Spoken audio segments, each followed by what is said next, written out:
इलेक्शनाव इउपिपिएलआ बेसेबां मोनामोनलाय बिथांमोना 12 जन मोनदों जों बेसेबां मोना जोङो 17 जन मोनदों बिथांमोना सरकार गठन खालामनांगौना जों सरकार गठन खालामनांगौ दा पावाराव थानानै पावारखौ मिस इउटिलाइज खालामनो नागिरदों सोरखौबा धंस खालामनो गभर्नमेन्टआ अनेस्ट जानांगौ सिम्प्लिसिटि थानांगौ बयनिबो प्रति अननाय थानांगौ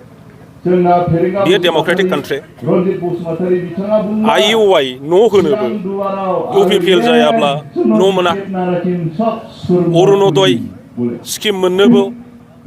इउपिपिएल जायाब्ला मोना बे मा मोजां सरकार नामा बे मोजां सरकार नामा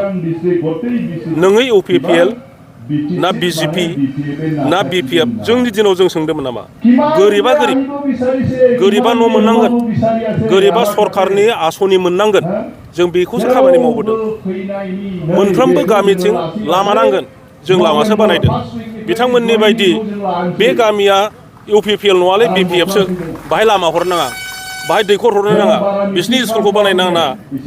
बेबायदि सरकारखौ बे रायजो राजानो मानो नांगौ सम फैगोन जेब्ला इलेक्सन फैगोन बिथांमोनहा दिनै जि पावारखौ अपबेबहार खालामदों रायजो राजाफोरखौ जेरै परिबर्तननि नामावहाय नङै खोथा बुंनानै दिनै थगायजोबदों